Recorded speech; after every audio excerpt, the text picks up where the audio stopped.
Mamema wache na mema wakwaba ha eye Adom TV na watwi dwumadie ene braso an de ba sede na watwi bia ye no edrume da no pa na watwi bose ya na watwi ene de ba ye hwe na watwi nim ensem ba ye di mu nkomo de gina ne naso nkomodie ne tre ye kwa akire pa na ye san abesisu bie makaka ye ho na ye di mu nkomo e de ma ho ene so ye saba ene ye ogefo bosome de to so nan e won fimpimienu ene aduonu miensamu Edia mejeso ene abena poko a ahwenneɛ na nensem a yebɛhwɛ no dedi kan yebisase aban no afi atwam no ka kire ganafo se de fa won ho nsɛm atie na sabre no fa won ne bo no hwiri kɔsoro saa ntina emedia ho kire ato manim na vice president beka se no mahunu se sidi na ho ode na eti kɔfam no ɛyɛ dollar bebrebe a yedidi dwuma no ene yesade afa won na wo bekwa kwakra kɔtɔ aba no wo mu de ye gold na ye wo no ene bekwa kɔsesa nti da ye butter trade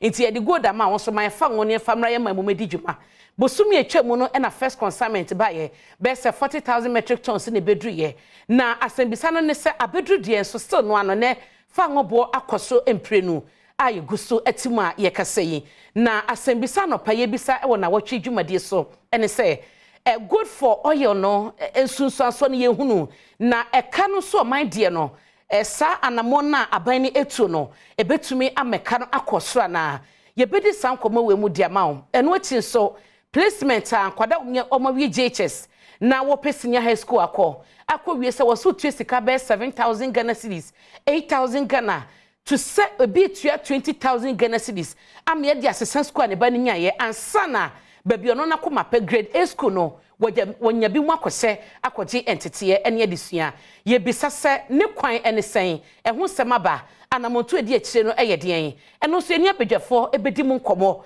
na omama ye nkire mu metwa me ho aba me ba mede ma bedwafo edi akire wo na ya hye enkobodie na se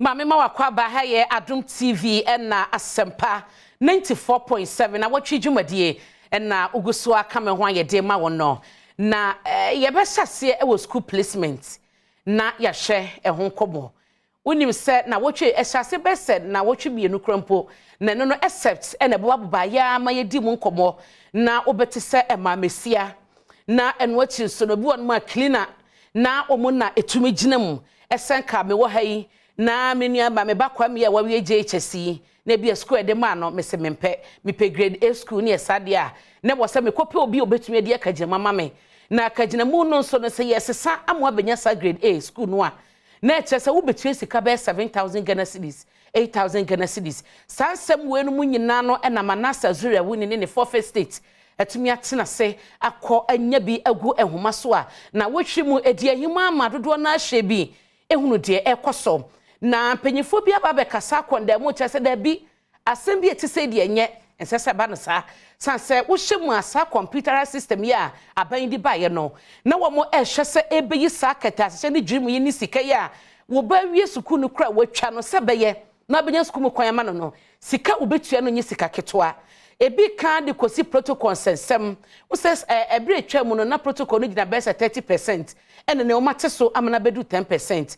Enti Minister of Education no ewo mu be 5 na community na kasa na enkwada no ye school ni wo honom no achi so no all students no so association ni ade nyina no ewo sa protocol yi mu a wo so eboa ema ebia wo nkwada obetwa no enya kwanya ko school sakese yi bi na emu nsensem a eje ne ho mena no enya sem kuma ene ensembisa bi honom a ye behwe na ye bisa age no ye ansa ne ye beko yanim no ma ye hwe wei documentary ni mu nsem kakra ye wi a meto aso ama October 9, 2022, Sebastian Apram stepped out of his house to meet a friend who was visiting him, but the police met him. We are policemen. Don't struggle with us. You want to see my ID card? No. We'll show you. Right. We are police officers. So let me go. Okay, wait. No, stop. Master, don't let us force you. Wait, I'm coming. Let me put. I'm doing something. Let me go and do mine. You are doing something. Yes. Let me go and lock my. All right, we will let you go and lock. Yes. Oh no, brother. Don't struggle with I'm not that. struggling. You just put your hands inside. Wait. So let me go. Put your hand inside. Oh, wait, let me go and Wait. Don't struggle with us. Sebastian is a member of a network that has undermined Ghana's computer school selection and placement system. His cover was blown after months of investigations by the Fourth Estate. What's my end?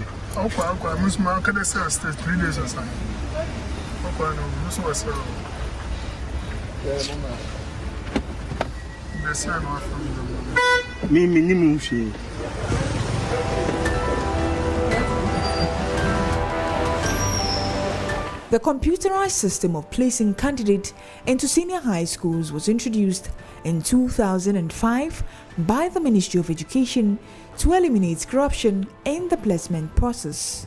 Our goal is to make sure that there's fairness here. And then those who are eligible for entry into our schools, especially the category A schools, getting on by merit.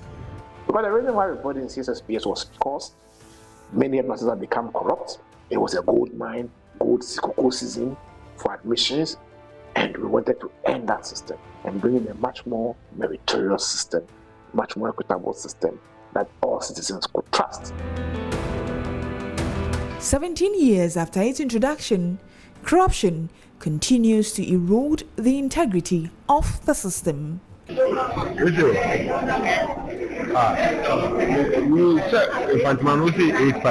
2022, the Fourth Estate went undercover to ascertain whether, indeed, cash can influence the placement of candidates into top-grade senior high schools. The Ministry of Education set up a resolution center at the Nat Hall complex to resolve complaints regarding the computerized school placement system. When the Fourth Estate visited the center, desperate parents were found negotiating and seeking help on the placement of their wards. In that building was a network of security men and cleaners who served as liaisons between the desperate parent and officials of the CSSPS. The Fourth Estate reporter who went undercover met Eric Agri, a cleaner. He indicated he could help change a placement from Apam Senior High School to Mfantiman Senior High School at a fee.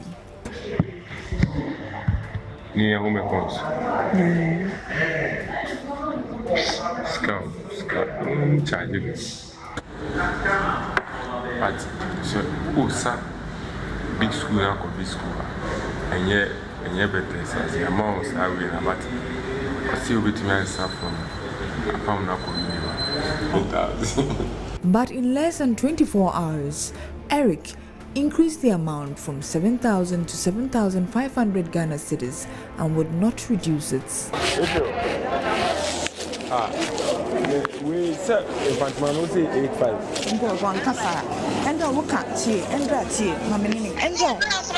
Oh, debut, mommy, okay, 7. Okay, 7. No, Miss Miko first Canaba, and then the Mediaba. Okay, 7. No, Miss Miko first Canaba, and to me this Canaba. This Canaba.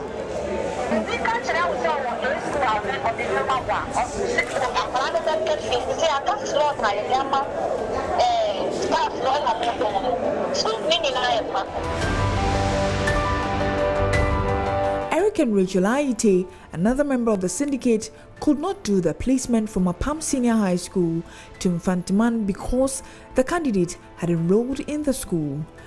We presented another candidate who had been placed in Wesley Girls in Accra and wanted a higher grade school, Agri Memorial Zion Senior High School in Cape Coast.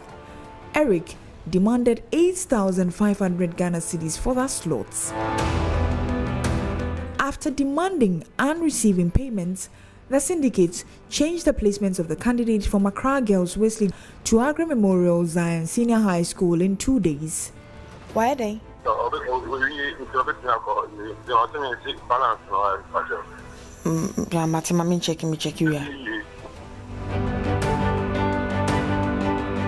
He did this with support from another member of the syndicate introduced as Nathaniel. Our investigation later revealed that he is Simon Agri, the brother of Eric Agri. Yes, government has expanded facilities. Government has invested hugely in expanding facilities. But I'm not sure government has doubled intake. in the grade A schools. And that is where there's pressure. So it was expected that as there won't be any more double track, there will be enhanced competition.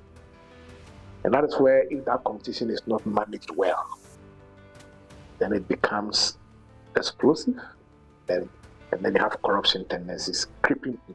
Every parent wants the best for their children, and consequently, sometimes they panic even before the placement comes out, and then they fall prey to this unsuspecting individuals who will promise that they will be able to send their children to the schools of their choice. Mimi shall be say on to Nibu or still West Yano pay.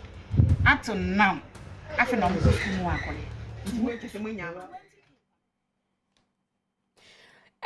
Chago ye kakra enie when the air coso I was school placement at ye can once me na mamenka was a fee chemo no June nimu na empenyifo eye se ehihemu bi nkoso omote abedwakuo na eno no eye National Investigation Bureau no na CID se wo mo hihemu wo sansensem ya ni allegations bi eba ye se ebi mo gigi sika eno mo de placement no wo mo chese hihemu no ewie by July 29th 2022 ema report no ekokodruye na se report no empenyifo di so aye ho adwuma na omafode de akwa national security no eno ne yenim na ekodruye nso a anamombe no mutu ye ansampo na fidie ya yetete ho asemi a manase ne the fourth estate e de aba no ho komodi aba ye beko akodi nkomo na mame na mabedwafo na menyo mudi dwuma no adi eba no de ide asase ni enwomasuan yi mu a manase azure awuni ono eye investigative journalist enti the fourth estate a hwehwemu nyina ba no no ene die ni mu a wo mudi ho dwuma wo beka me ho wo zoom na ye di nkomo kwasi kwaten so na kasa de maso ye hwe enwomasuan ensem ono so ye ne be kasa e wo zoom na ya hyenkyemu no eno achi no wo sha me first topic good for oil no mabedwafo so eye Kwame Asafo Agyen ono ye deputy director of external affairs edema MPP na Twum Barima Esquire ono eye member NDC communication team ne baba edi na woda enti ye be rehye no pepepe na yakọ Jessica na ya anomwa Twum Barima Jessica na ya anomwa Twum Barima o hwe ye dendende na ye wawoda o papa wo ha o say happy birthday nkoma wate na nyam yadmo ochina so da na esi ochina nti in advance da na ochina 8 years enye easy nyamenya okese eno achi so no executive secretary de makopeka ye dankana mo a ye ne ono so ebedi nkomo na mabedwafo wo studio no memo makwaba na makozum ne yedi enwomasua ho nkomo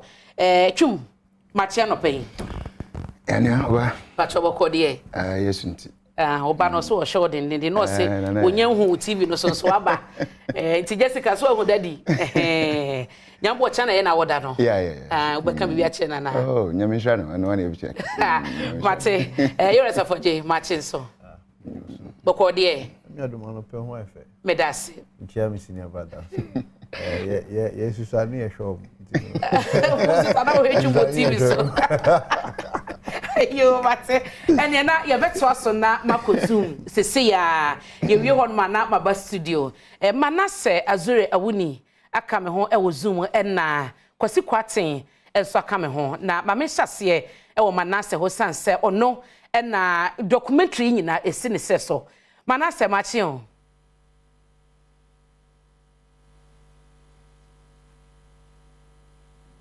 me pacho o mute ho ma me wadaroma Manase temenka okay ene wala mo hwe ho asem ka wachi ho ma me na on mute ma me hwe se kwasi betemenka kwasi machi kwasi kwaten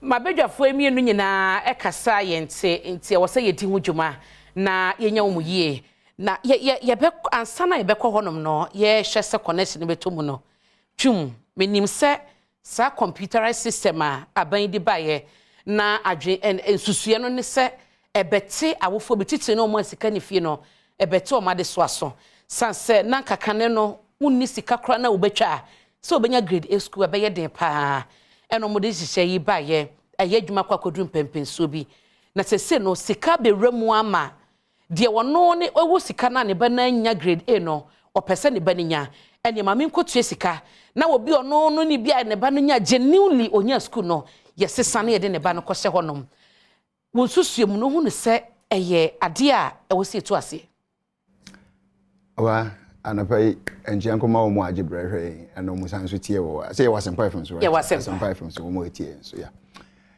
you see I disagree with that perception say oh yeah the bar computerized system no na ebeyi we say like ma wo mu ana wo munya school be school seketua ne sa twirimu die semo no anya no because ma menya comparative analysis yeah time we call secondary school na yeah the assigned masters no copy more kind of like before some school no feel call no so one picking about that school now which is to be at the end as now I think I'm told some for more than 3 choices exactly in the end time there 3 choices the first second third and for instance me say my first choice na for me me call ho no say me ko hwese bia mai na mpa me ko na me din ebo notice board say ya fa me say be the practice en nyina class ni ko school ye ma me bia nkutia bra bi ye da bia nkutia me na na hwe me ma nkutia bra bia mo biara so that's it eno aye ko na me din bo ho ana mpa me de ko school ni wi mfie mensa so okay now ye musi am say so we use that manual system no at the computerizer technically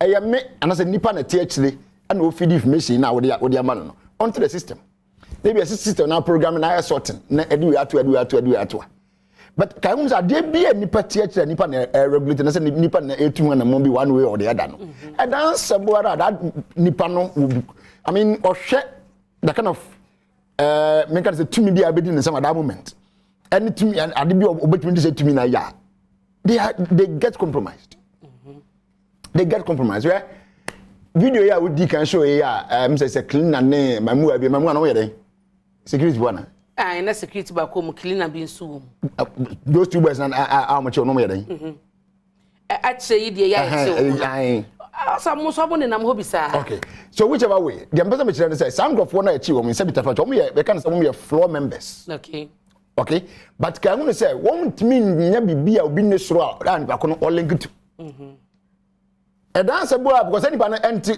system na yes ade no oni akiri obi e was system no obi because obi ni ho a wo link to no and god use kana god change zima man na timi yi but one more there say what mean say better akuru so charge say 85 was 4 say school be no board no fancy money 8500 so when say when say link ni so botumi ade akọ ama ya change a won ni say skanda o share document ni kra kwa wi ya ebi mu nyaa ya kotu sika no nya enya text message ya che say ya fawo good until clean ya fa say clean na sika no de ko he good until na me say obiti ba bi a wono ya linked or connected to clean na from security na from the floor boy na floor girl na na ho no we are linked to somebody. Okay, who's a gun hayati? Ya abna minimum was winning mini at me obi that link in the time be and it was leading to something. Ya tia bia na yedi kumobi my main for be man bia ko was mercy. Those things are there. It is our honor kwa ye ni person ye ni pa kwa de aye na anapa awia nwumra na dwo no. You cannot take away that thing say computerized system ni bamu dia and ye be say no na fio enye no kre abna enye no kre. Yes, it is good to say I think the bar under president before time. Because in time I make anyway. I think from 2002 how baby you can from right and I don't know started so na ye dwuma exactly but e koso it's e ba ne send me mo say what ade bia we ni ba betena kire a me hu ne say at this moment me will control be me power be me otum be betimi dey A B C D no they try or they tend to compromise their role ja fe bedu ba bi no na was starting from there na obi bibia nsi wo because because at that time obi mpa me kasa bia na ne nua bia mpu nwie Jesus ebia na ne ba bia nwie Jesus nto no amu nya hwe na imagine say wono artist system no wono kasa regulate na ne ba wie Jesus na kwala ne nya ya fa ne se bia let's say 25 na wonya opesa ne ba ne ko grade A school it officer one try to my computer na fa ba ne ko to grade F another grade wono aba send ne ba to grade A. Take it or leave it. I don't know never banana band grade A. Some say computerized the general computer and I don't go to where the computer nipa na teacher na nipa na regulate ade no. Okay, so once a nipa who woman there, this corrupt attitudes or actions is bound to happen. we are not saying that the right thing, but the Americans say, so almost one person to me to a see a party, they should look for those at the top no sa phone for near linked or connected to. Because when ya woman any woman linked the and say chop as soon and flew and go see.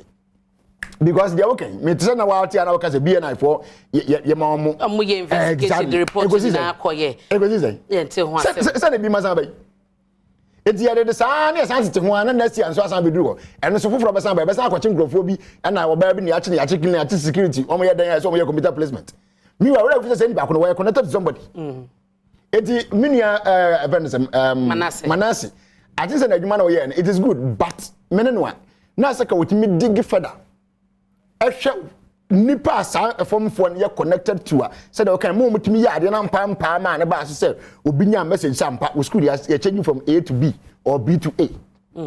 Okay, Nasa could me quote to that level. To the next investigation was I be so yeah about these same people. I won't quote to that extent, no share. But at this Ubeka Seka Craway, no. Enough for the ma police for so bitch me a dear nipa chromatom no. Atotoma no answers big fish no shesro silence when you could do so no or ma take you take each other no sergeant manasa na we could do police go na mu approach ni come no mo yer kwa bi dem hwe ba ko bi ko na no yer kwa de no kwa asemo no we da say police ni police adwuma ni mu no wo kwachi obi a wo she if you ata de say me de bia me de te ya wo di kan yi wa ID kire nipa no wa yi hu ade a kire this I am the ABCD me ID ni ansana wo nipa no no ma na hu say wo right to remain silent because the can no be used against him. Said the man is okay to person watching. That we have here. I'm a police officer. I said, men you go under arrest. I know. Later, because I person me card and share one. It's not wrong. Who said the man watching or no person who you want the answer? I said where you want the answer. So police for now and again, I'm chair investigation at investigation we should stop. Because I know now Abranti aye no. Some person mutumi hu ye pa no a it shouldn't just end on one mba me enu miensa ya che wo mu yipe. Because that matter matana aka no. Wo no e dan sabu a wo dan obi. And the bishop back no dan the bishop no so dan obi three mass adate me yadma. It will be a chain. And that chain no, is a money chain na se. Okay, mumu modi ase modi medi mu akohu ba bi ko ade no ko do ndeko na se ba ko no so etesoro yo we kase a. Mate. Mamu fe hu mu ne kase, mumu ba ko no amranya djuma. Medase twum, mame kwa ahoma so manase akan ho. Manase bache. Ya me nya ba. Medase ne ebra wanya de ama yen zoom no sound no mo yin no. Ye mfa no ha ya. Na ye bisa se school placement ene to wan ye ton no. Document no aba. Edie na die chire what is next Manase? Well, before me ba wase Mr. no so no me pese and sema mini abema no I raise no me pese me de mwa kakra e de emma no say eba no wo mo amoye connected to the top na wo kana me no ye adwepa say wo mo amosha se ho no enya ade a wo metime e de placement akọ ama I go through say bi obi eni so ho bo na wo share investigation ekosi awie ya obi hu so say sa link na oka ho asem no ya provide a story na ye ni. Okay, that's fine. Now obi hu say e pa the category A school na Minister of Education Dr. Nnawotwi Yi and Director General of Ghana Education Service na owo Professor Kwesi Amankwa Opokwa Amankwa wo mu mienu and wo more access to grade A school enti obi a oji 11,000 now odi obi ekoshe infantiman school infantiman girls a grade A school the minister no ama approval announce education director general ama approval ain't me and go through system no and to say we share investigation obi so link na ye kano ye connect sa link no ema ye hu mpenifo a omoda esro ho na momia ye bisane se sa wo mo amoje sikai wo mo direct access to the two the minister and say director general and say dia wo mo de fa afoforo so ni wo mo de fa no so a ekodu minister na director general no so I was see it me who because system is in such a way that and mini abema kwesi kwate kasa o UTV otumi ebobo dates and a bra certain placements ebaye and your more side information na me hu ni say e ade a omo pese omutumi ehu nia oye den wo metumi ehu. So the substantive question will be say what next after the investigation? Yeah. About some traffic you will limit to which you bet me ako.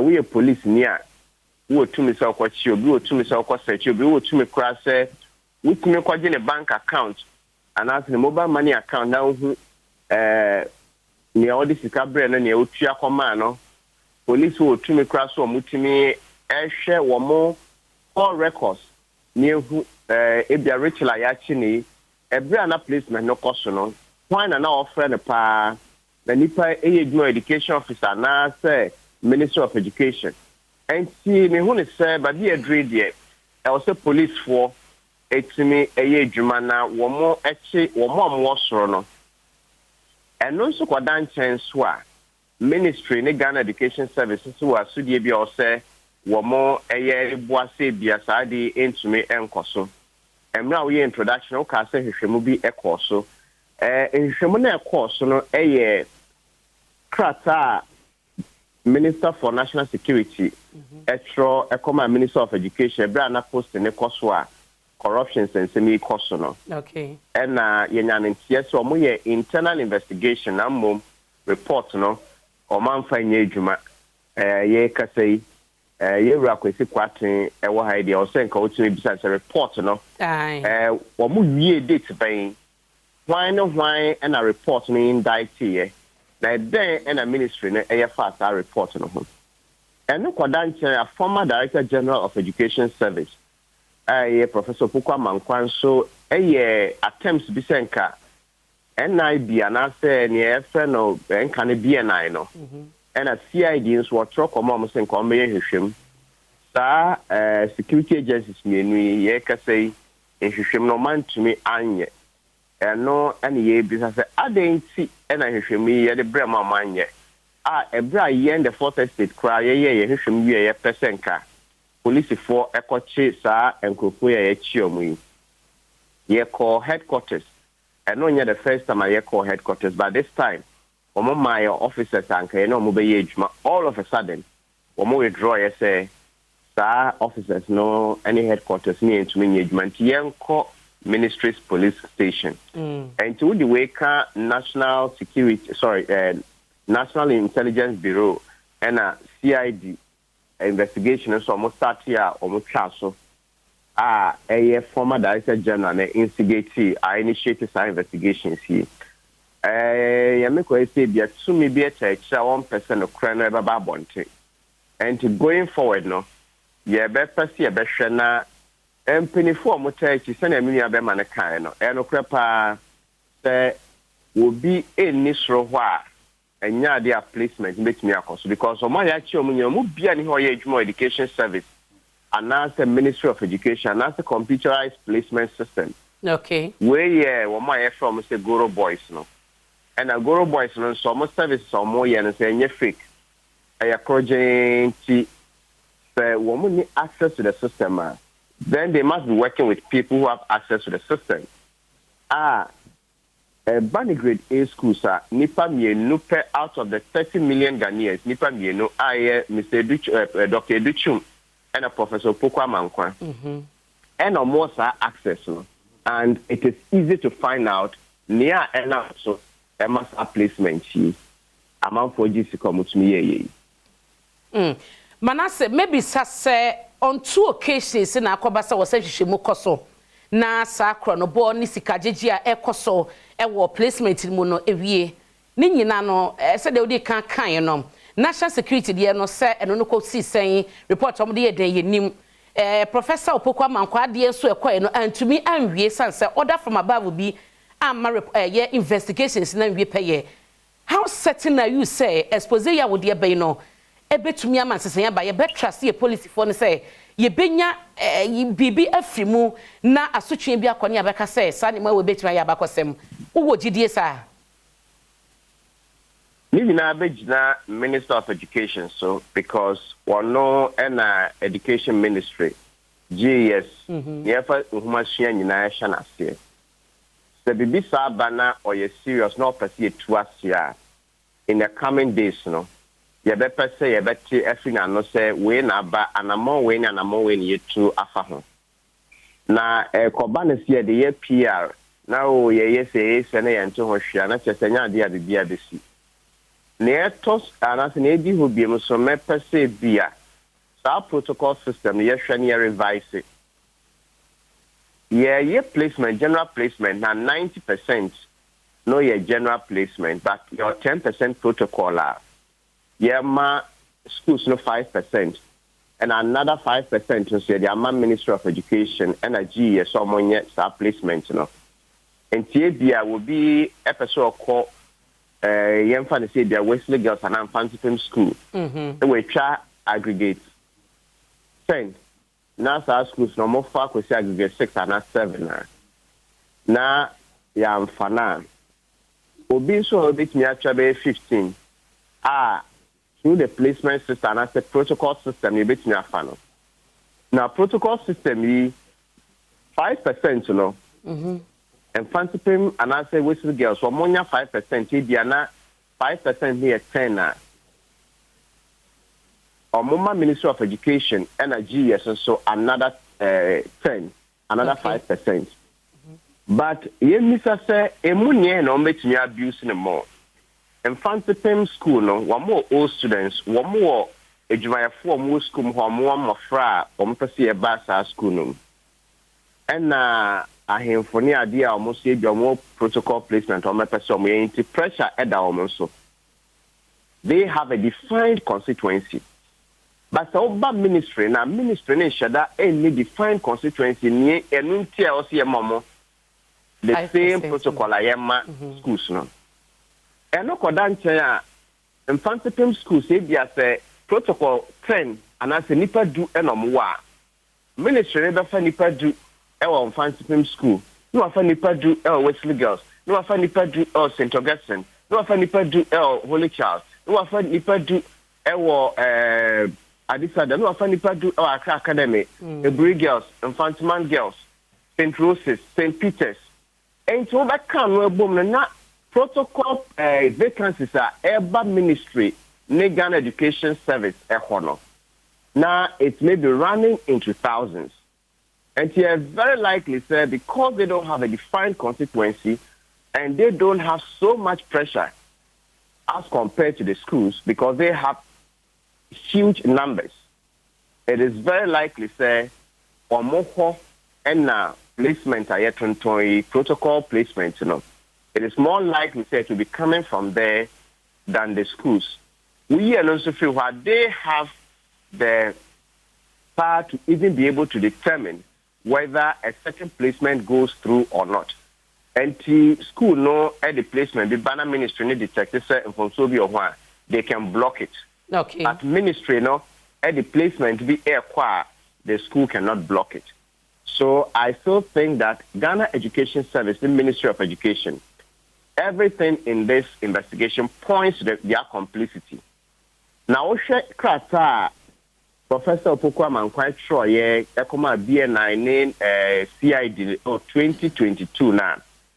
As some more can say there were allegations that top officials of the Ghana Education Service, Ministry of Education, and Free SHS Secretariat were more at corruption air cost. Unfortunately, no, that is so ama yang go through to the top officials here.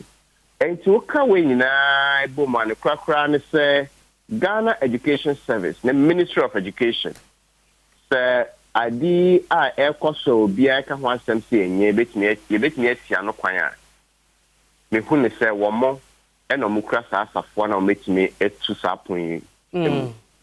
Matebana se gina soma me na me na ekwasi kwaten eni enkomo kwasi mache.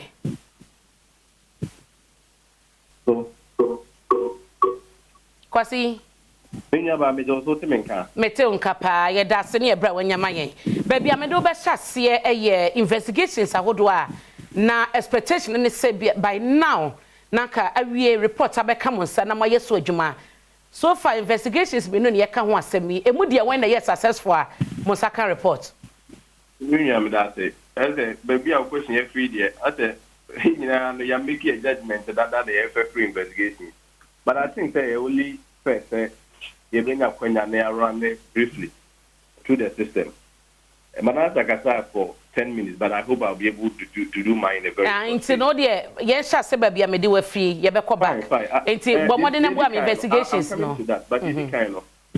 I mean, say Ministry of Education, every say first up when you so bought program and answer the Jumako for first state in Abaso. Okay. It's a challenge that is confronted with the placement system already. Yeah, aware.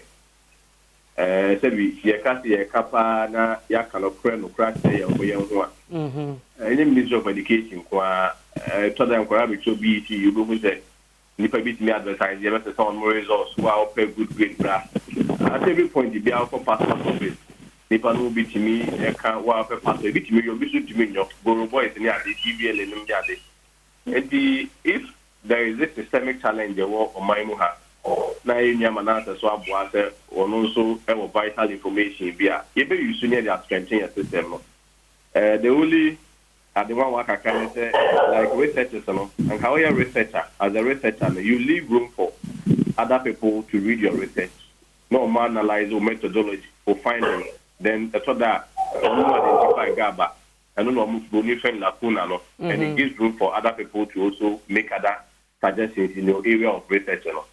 Just like this, you know, investigative Peter. You leave it for the public to decide, but you don't go run commentaries at the end of the day, you know, then push your judgment to people. I don't think that when you're about to video now, you'll be able to make your judgment too. When you're video, which one making a judgment. And when, as a journalist, you make an investigative piece and you move from station to station, trying to push your judgments and your conclusions on paper. A question is also the motive in out there, the ASR. And ma, any person in say, now I don't know where the Abuana now say it was to promote his own, personality. But I mean, that is not the point. Okay, Kwasi, one no, and Sama Manasse, Kane said that we can say or running commentaries no. It be a name be one, a was said the ordinary person who. Se eba no wadaro ma meba eba no obeto aso baby o dey free band na mirem no se wawie no na yemfa nsa dom ya fe na o kire mu yi no ebia bibi kra wo mu a obetumi aboya mane wo bre ha kra an capture ma sansenye bibia na beba the knowledge krompa wo dey maye se eba no grade A schools empanyifo mienu pe na wo man yi mu a omo wo access a omo tumi sisa no mane ye eno krompo ne ho topic on its own ya che cleaners ne security fo a omagi sike kwa wi che grade school ya sesa no enti se manase emma ye sa nimude na emfomso bi wo mu ana emfomso ni minya ba manase kasa for 10 minutes oba mu once angali die be boma ka mesre so ma flow pa e umse mintimi nche wadwuma na so baby a anka akonya de mama na sa mane cheche ni se mun ba na mebam no say 10 minutes no ebe so pepepe na se bi wo ho no na ko ba bi a wo se mitimi bam mana se flow ya emu bia ni wa you came in meeting ka bo wa to aso because meeting bi wo ha entemi wo be presentation to address ba kwasi e wo se wo tie asese wo kasa no ba bi a wo se mebam na bibia wakan me ma wo chemu ye no metimi abam ba 10 minutes no benya enti yento aso we have a 10 minutes presentation there, and then I will have a but anyway, the woman said, I was a chief for a move on how the school placement works. Me pato me question na me bisa no won ma no na kwase wo ma ya jump me see e beba how it works.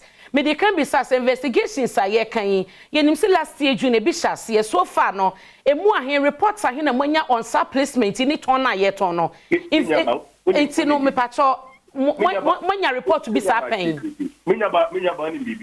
It is so unfair, say, when the media invites you, it's about the position they take based on and not on multiple questions. You ask me a question, you leave me to answer. If it is not satisfactory, Ghanaians decide. But what I say? When we have a question, I'm not sure that there is a specific answer. It be a CCR, a quiet station, I'm answer. In my answering, it will capture all what you are saying. On the issue of reports, that's why I said, all this issue is going to be addressed. Of course, report based on what? The report did not come from any vacuum. Report to look free, there be a free a buy. Unless, of course, it be also our own judgment on the whole idea around. There is a systemic challenge where somebody has been able to help us to identify. We need to understand problem. On the issue of reporting, yes, if you want us to take it from that angle, I don't have a problem. And this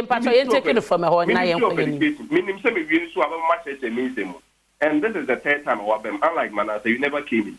But anyway, Ministry of Education, last year, you should be a cohort. Minia Manasseh Kasanoka said, BNI started investigation, be National Security, so CCI, so SAT. Now, Suze and Kosoni, you been a Ministry of Education to the ATM. I'm not sure the Ministry of Education there or Maho answer. When Madikuntia, one more report, and now more investigations. They are a known entity. How can me now get some of the say, may I the answer? Maybe could the police in say, and as the CID say, I didn't know why I mean, this is a basic principle. It does not apply anywhere. And on the substantive matter, say, a didn't now investigation because of now, the right institution that should be able to give a very honest answer for me will be the CID and as a political answer of a report. Again, internally, Ministry of Education is supposed to have a committee. And internally, one also finally, of course, on the issue of sales of placement, one also did their own investigation. So that at the end of the day, whatever recommendation and answer report, then so internally will be able to use to improve or strengthen your system. That report, I am ready. All recommendations are committee media, it is being implemented. Thankfully, now a lot of them are acquire a pass so one more single grade between 6 to 9, 6 to 10. Usually, one more being access to any of the available grade A schools. South Carolina, Yedika, to one that I repeat, say the class system, Minister for Education, Dr. Yaoseduchum, and thereby also introduced in our airport. So, I mean, that is a bit on the report. Okay. Kwasi, me pacho, wadaroma. Report no a ready everything. The committee was supposed to work in a month. That's what I said. That was between April to June. But they had to engage other stakeholders, via national security, Ghana Education Service, police, and money others. And so the report apparently became ready quite late. I'm not able to give you the date of it, but the minimum said, and the briefing I have from my minister is that the report is ready. And whatever recommendations on one will be ready, be late last year and now middle last year. I'm not sure. You see, they put said the interview because I know I would say much as crumple recommendations. No, would be a year, you might know a report in a year ready every bang, and I want a year you might see every bang. It seems this interview you are not satisfied with the answers that I give because you asked me report here. Hold on. You asked me say report here ready, but I said means me mount answer off head. But whether I was ready in April, whether I was ready in June, whether I was ready in December, the most important thing is that an investigation has been done internally. Even the whole idea about a ministry constituting an investigative team to review every year, even shows symbolically say, I mean, there is that room to go through our process. Now investigation now, who say, and Kwama by na baby a jine no, I hadn't a fapim nankasa. Inti a man in your sebia, I'm not me patcho kwasi. Oh, say, but when the ministry wants to take me Ubekasa, me say your platform see, kwasi, your platform see no. Kwasi, my conversation no, aye, nyabotre. Reporter ye kan wa semi no e kwa ba besi enti report na mo nsakan ye no na portion bi wo ma placement ya ye toma awofo etua ne ya seso mo school no e capture wo mo ana report no I think I may have to end the conversation on the report because me patro e capture placement na ye ton no omo capture wo investigation report ni mo ana that's not how journalism is. That's not how journalism is. Journalism asks questions that enables the public to understand the ecosystem. You don't become so fixated with report and indirectly, no. Mate, but kwasi mi bisa say report na mo saka ye no. E kacha placement a ye ton na ne ye ho aba ye di mu nkomo ni no. E kacha wo report na ye de bremu ni mu ana e bi wo mu. No, o ma makwanya ma menchiri mu a on tia say ye ton na say ye ton. Unless of course you've already concluded. Then let's end the interview. Because I give me the opportunity to explain how the process works. You keep asking me about report. My mom said report I already. Your point is said date bay. I said I don't have a date of it. And I maybe say report no eba ye ni mu content ni nyina wo mo ho na mo de ye dwuma because what chem say mo de report ni mu niema recommendations ye dwuma na che say abeka mo sa for some period bi a mo de ye dwuma na maybe say wo se woni mo bre ba ye but you are aware period a mo de ye dwuma and recommendations are more effective no asset now but who to me ma ye hunu when na ye ready. Menya ba wan hwe ni aso me kan ne say man kan so say minim kama minim report but I may say in terms of the date I don't have the date of it and I'm not arguing with you on that Kwasi. No, what is this whole point about? No, listen, what is this whole point about? Report the date he came and no to what end? You don't want to give opportunity for the entia o bisa ma menche wade Kwasi the entia me bisa na me penche mo fi honom no esi ebehunu se ministry ni krampo no ya we se bibi atesa wo ho report to krampo no e capture na se an capture na enima na minya ba se ka wuti de make na ka behunu se me first premise asma me kan se me bo minya be mama na sabaso ana me kire ne se wa boya ma ade e wo ho dada ministry ni so bo no wa ma vital information in it as a report na capture bibi sa e capture ya ma prosecute obi ana. On say in all the minutes that I've spoken, you keep interrupting me. The best way is to be an interview, then you proceed with the mindset you have. I think that will help. You don't bring a spokesperson of a ministry to come and speak the position of the ministry, and then you take a position as a journalist, and you don't give any room for the process to be explained. You keep hanging on a report. My explaining to you on many occasions the position of the report. What you are doing is to keep repeating the questions in a different way. Me who have me answer report on what in view. Unless of course say the question you are asking clearly shows you don't understand the process. Give the opportunity for you to be educated, your listeners to be educated is also a problem. Because you think the ministry has done something rejected. Are you aware that all the explanation and answer give is not entirely accurate? Me and one Ministry of Education need baby. Kwasi on said ya woka say the manase kan ye nyina no enye entirely the case. Mu ye investigation nya report a recommendation se ba ye recommendation ko ne report ba na ma communicate to the general public before anas me patro Kwasi Nyabotre mame Kwasi Nyabotre wo kasa me ma kasa ye mama ye hu no the recommendation a report ya investigation we amode bre mama ye hu no am ye hu de ekoso the truth no why do you wait to say anas ayi manase any the fourth state enko investigation we and son na say you need to educate the public e was a placement sales ekoso yi first time I want to say asem we ni Kwasi again it shows that like I repeated, you don't understand the process. And I may say, ain't no, so we can be, I might not be the only person I meant to process. And I say, Ghana for bebre na NTS. Mo reports a many recommendations say ye indict will be a, and I want to swan a more dia to the general public and him, ye report, the echo swan, or Obeka say, ye masam that I say, and for air tone, air man for placement, educate other schools, Obeji to come and ask a sunny bus school mano. It is a money reporting a matter and obe the above and a man who say report no. I was some of my edition with one. Minyaba, first of all, you can't report to Hotema. Organization be a organ has an internal mechanism of reviewing its process. Okay. Ministry of Education excluded. Internally, we set up a committee to review the entire placement process, especially TTU corruption allegations are now about within the placement system. Okay. Corruption allegations now about and yet necessarily restricted to Ministry of Education.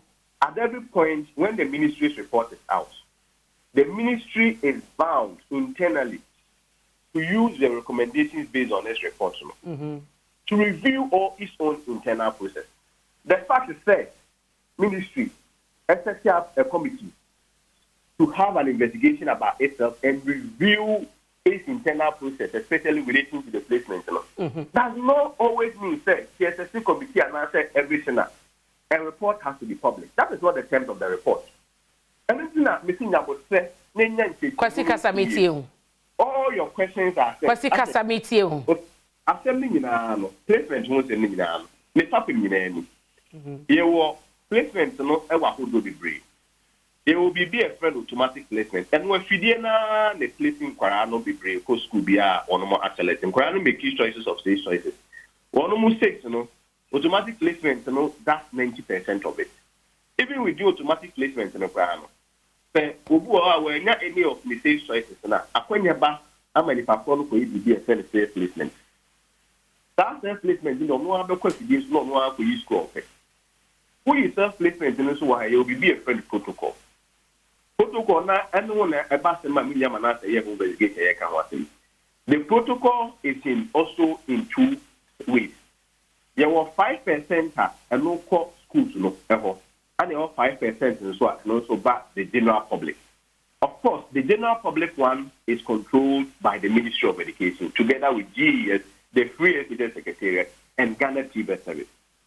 5% in the core schools, the explanation is that one also at the bois school stakeholders. For instance, when you're a school is a protect legal, when before they see almost school, when your school is a West legal, method is when they see almost school. A better they pass over him better is moderate and market and say one more school no almost see ya both school no brano. The method is one parameter no anami and some of our own monument when you're there. There were all students of the school, all students also are when almost the big school more. Even ordinary persons having affiliation or having a linkage with the school can also work to the school. Now, one more dear, this is how one more 5%. One more normal would do about so. What the CSS Secretariat needs the Ministry of Education is that we only select their protocol is approved because you can't question who they bring as their protocol. So far as I want to know, the allocated slots is for them. Now, every work near what the ministry also controls to the general public. I remember last year, for instance, after who in an accident, who journalists boyana or the bar ministry and came to see GES and the ministry. It must say, school way do not idea. Now, because when you accident, the man of Konya no met that tema. Now, uncle school or Nanema, men papa, only they know multi-millionaire and hello. And no. There could be a protocol, to the general public, and they say what undersells and underprivileged in the general public, and not yet bad ever more. One final example here, and now you call minister for a program. And when I know what to make the gas, or what to make the detected gas at a leaky. Gas at a leaky, almost on mass scale, one who producer it will be around 200 cities. Sakura Kono. You may imagine who say, I was at Yajna, a crown, ordinarily be able to mean that Penyan for sec label, even for your science. There was a crown more than Bonnie and Yawaya, in creating a Penyaman, and we get timidity, the protocol to the general public, and also the echo. Who media, one young millions of what daily will be every human being in the placement center of ABT channel, based on ABC reasons, a be any pacono, yet Lucas Way or a bois. Other than that, there will not be any point in the resolution centers because the resolution centers is to give room for also Gentie, Nipanso, Asmo, and Monbeca, and then resolve their issues based on how it comes. Now, within that process, we are Ministry of Education, the protocol from the general public. But it is there, okay, Santini School. Ministry of Education, based on Santini, school now, school now, program, there might be. And to be also edited. If you look at the school more. Within that process, the vehicle school more, maybe so back to the general public to the Ministry of Education. There is a possibility that people can take advantage of the system and exploit. And the Manasa investigation now, I don't have a problem with it. The only way I have a problem in here, the systemic commentary now, or run on it and make it look like say there is no other possibility aside the say the bar. But the back to a system, Minister for Education, and he made the case that it is the Minister for Education and the Director General, or and for that matter, if there has been a wrong one, and possibly it could be. What is next? What is the way forward from Baby Away? The way forward, Sabi Adoma Mutie, so Minyaba. If a security man have any challenge with Obi or her, I'm not sure say to be fair to blame for the chum said on the why. It and Neduma will be asa. But for us at the Ministry of Education, you care to run in terms of way forward. Mekajo say last year, for instance, the placement Nipa be 1,500 on Munya category, Munya a single number, and teach one Munya single number. One Muna be feel entitled to go into the category A schools. Last year, we placed about 1,500 or more Hokrana. They made out on in their A schools, and a lot of them threw all their state choices. Because they don't the second choice, and the second choice needs to be first choice. In Jaffa, you know, not the same choice is in your way. They miss it. This is a person when you have a single number. Actually, you're based on your history, precedent, experience in the IAN. The woman say, Ubahena Quenya be brave, so some of these declared category A schools. There are a lot of vacancies there. In the minister, the class system, but say, Ubi or her or farm fancy summer when no man a pempo. Okay. Of our disco when no man of be a popular. So why don't we also give them that option? Say, so far we know where we are. If there is a possibility, near place which one have for there.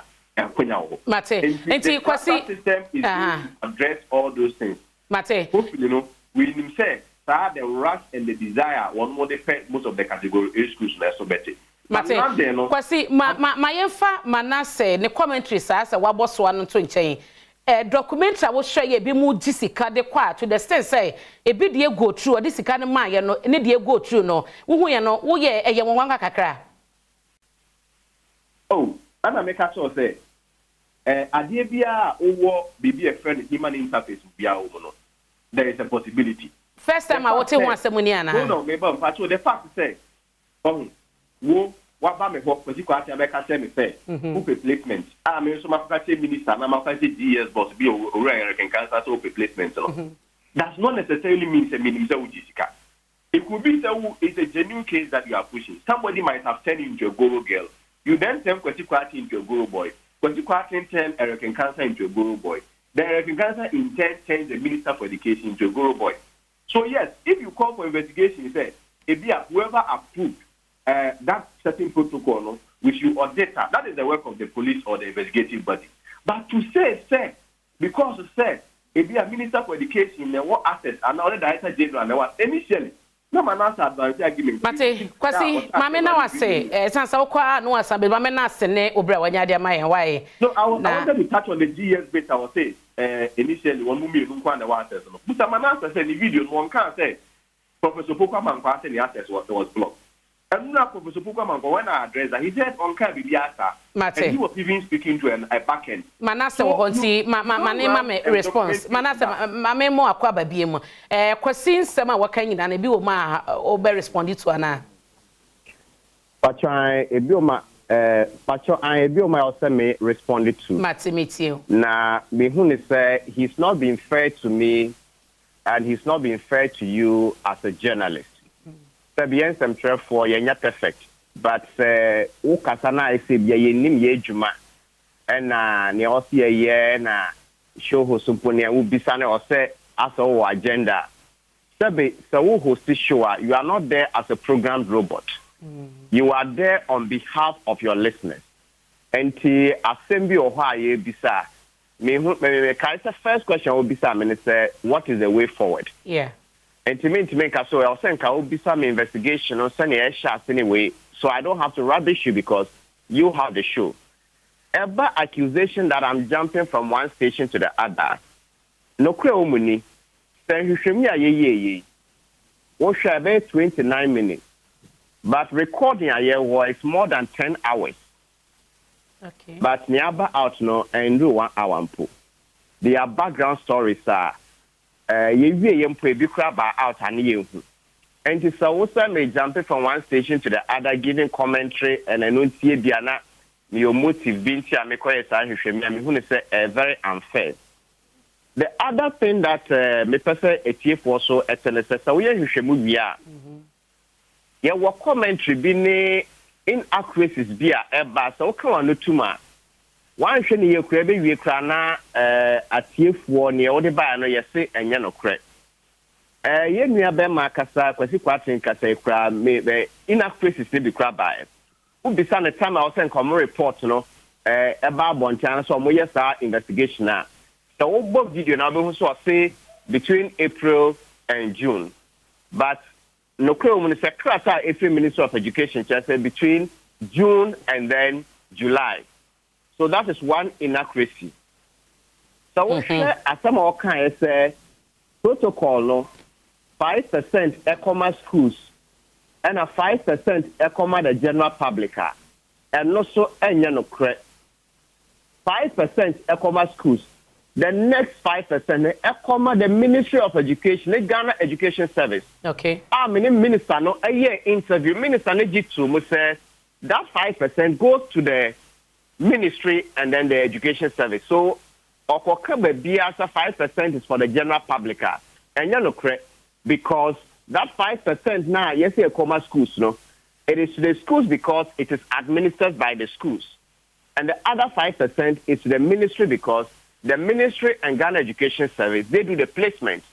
Near ECOMA general public, near 90% now, it goes through the automatic placement system. Okay. And to say these inaccuracies are flying around us, it is only fair that we should also be able to set a record straight. And the other important issue I'm also taking note in is that education ministry, one more internal investigation, and no about out only because investigation is and will be a leaking sakrata and kasa investigation on say koso. Amra minister ne kasa me interview no and now what they have been doing it or more so that say be internal investigation because so. And that was strange because what when a more be this is yeah, that should have been the first thing to say so. But yes, internally we are taking steps. Now last year, you set up committee. Now that never came up until say the Obi Iwo ministry or LK Krata edited up committee. No. Now the first time I say me babonte. Now yenya kwesi kwaten ewo Joy News PM Express and omoka saka te ho asem. Wo mobile report time na report ni wieye and then a report no hu ye e dey adwuma na modi fa ho a he feigns ignorance about it. And no amene no ewo UTV that report ya sembae wo mo bisa na se tamben and a report mu wieye wantimi ya no and then a report ne kan ye wantimi ya no and then and a moye efa report you wantimi ya no and ne wa ba Adom TV who bisa no report you ho asema wantimi enka Tama report yeah. And you have been speaking about this report or this investigation out. It is the first time you decide now at least when you go back to the ministry. Also decide so oh me kwa you decide report you want them.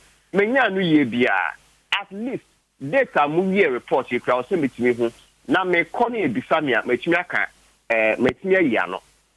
If you don't have these critical answers now, then you are going to find fault with the reporter who is asking you about the report, and as he said, their own nature. Me say very unfair. Okay. And finally, it's all about investigative reporting now. It is not like any other branch of journalism. Say present all sides, now the public should judge. With investigative reporting, you can reach a conclusion. And the fact that only 2 people had access to category A school, they have access to be able to approve placement in category A school. Okay. This is not Manasseh's opinion. This is a fact.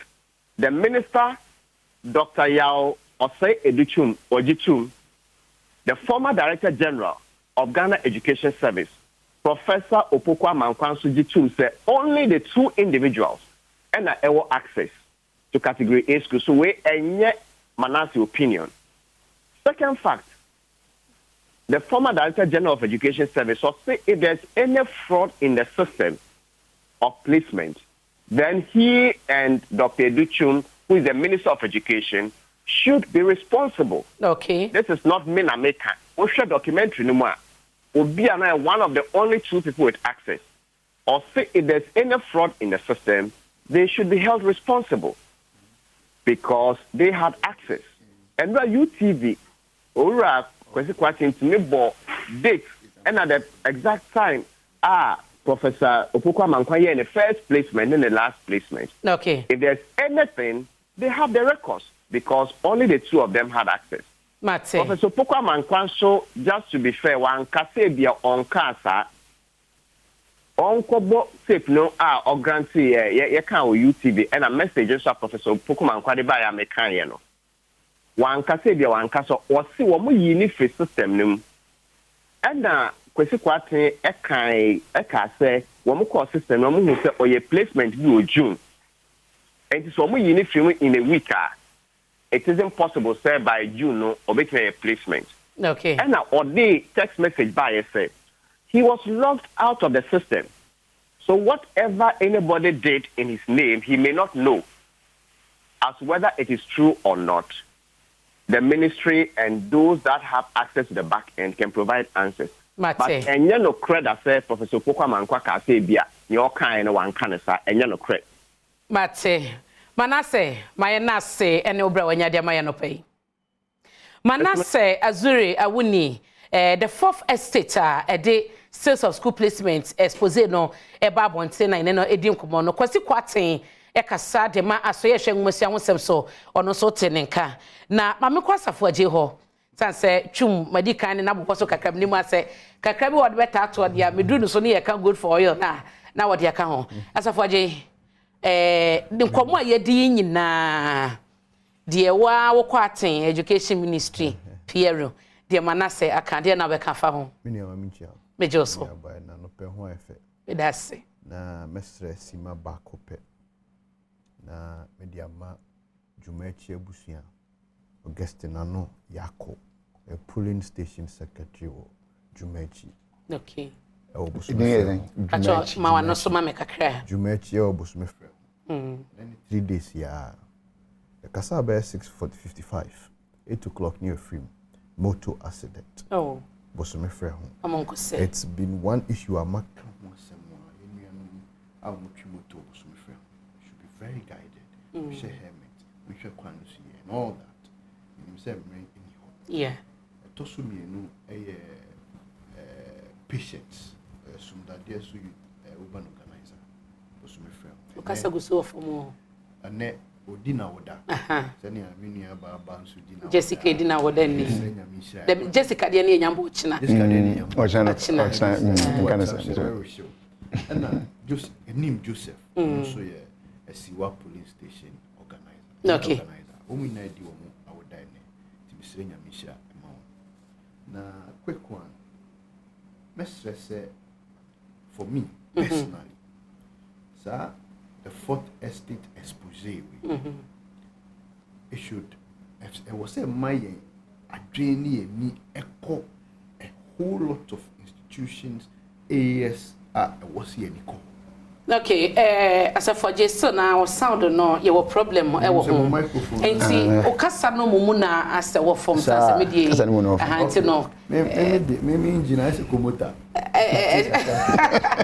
ada pa cho ni tell me what that roba mani hitin tam e be hiti let's say I was twen adwin ko areas me so okay teacher permanent placement nursing permanent placement all other areas some of these things ekoso I think a idea bi was on my moon ye mayeni ekoho yesterday there is a backlocker yem posti on for nursing no hono bi ba me ho say what say ye such obi se wanya slot bi nti oton ade ye aban kasakra no enka say wanya financial clearance yanko ne yanko posti on but somebody some way somehow was a slot now say be a protocol no eton say be a protocol so it is an area that was say yenyi politics every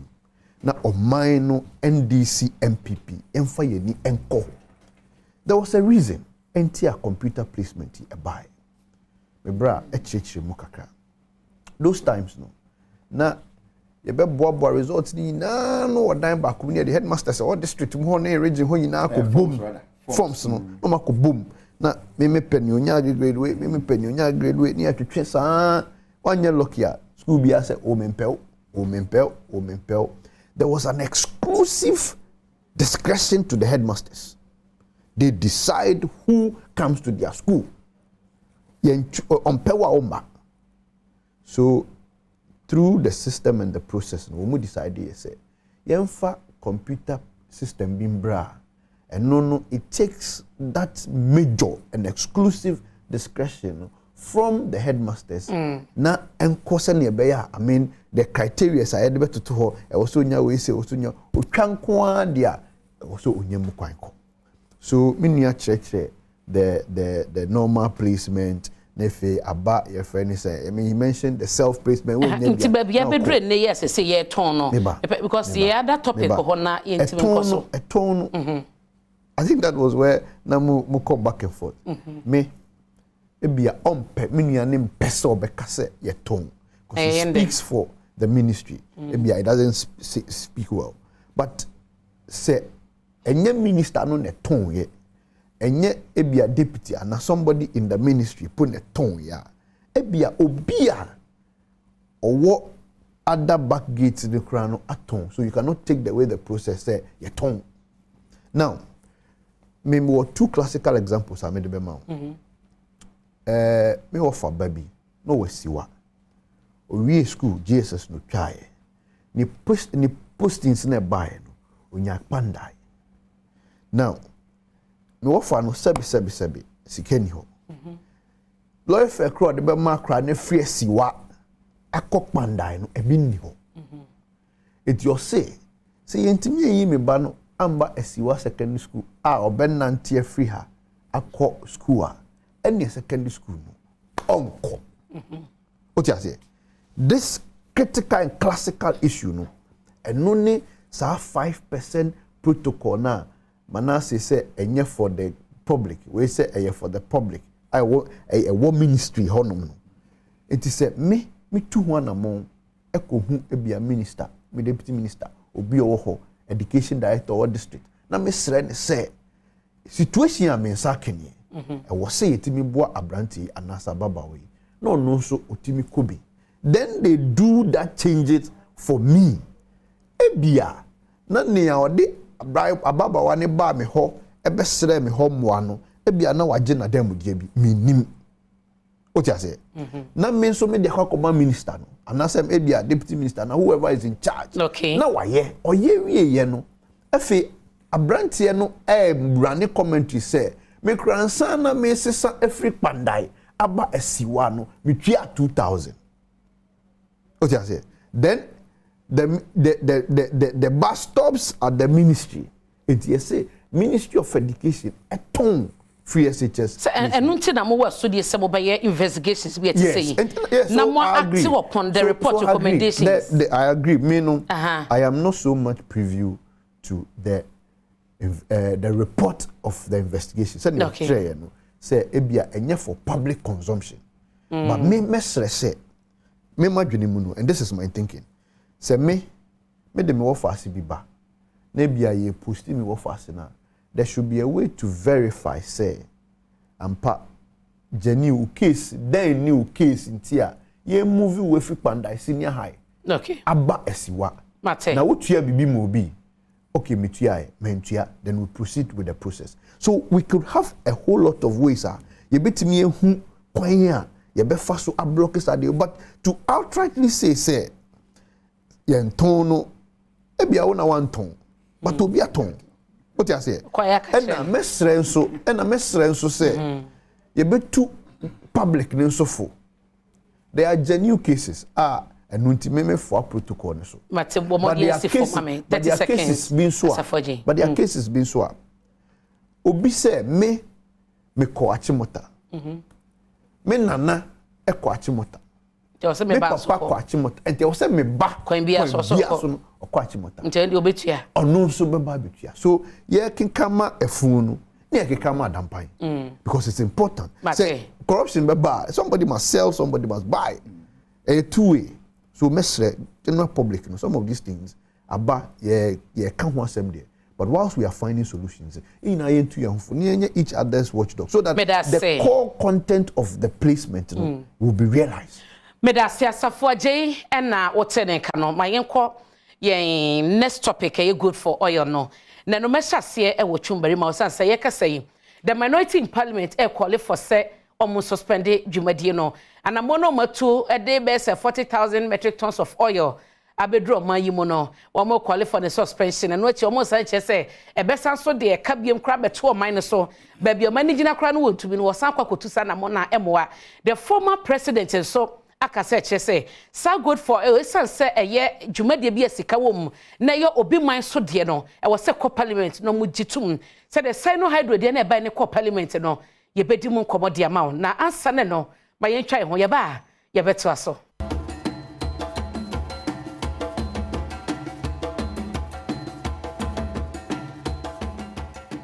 Mami ma wakwaba na tew no ano ye hye yen komo na say live ewo Adom TV na Asempa 94.7 ntutie wa Asempa ye da se wakan ho ahanso ya Adom TV na watwi dwumadie na wo hye etie no twum good for oil Moses suspension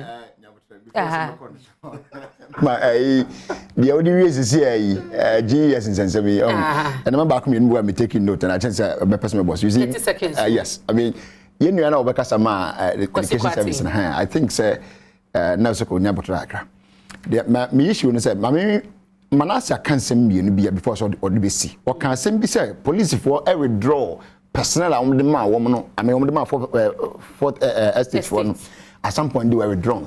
The question is Ghana Police Service, the hierarchy, is it because you're interested in preventing crime? You're interested in preventing crime?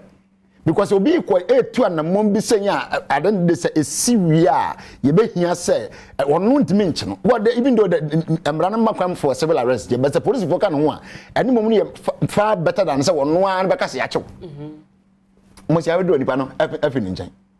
Then another point to make here was Professor Amankwa can say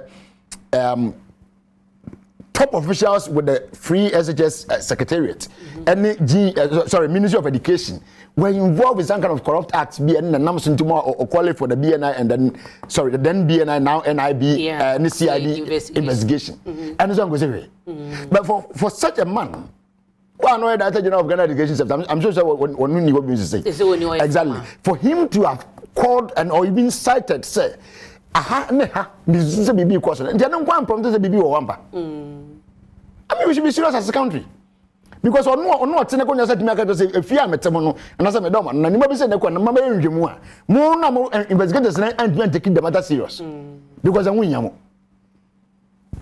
If you are Munina Swintia, and you're so probably in what. Okay, good for you. No. A placement here, so. No. As a for Jebreno call. Sebia, Manasi Casa first. We see them. Manasi came for a battle. Coming here, be person can also be correct and also be try to straighten one. Oh, come on, yeah, bananas on it. On yeah, banana.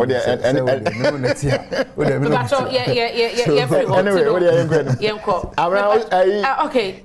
Mate, Ojina Homa Miansa.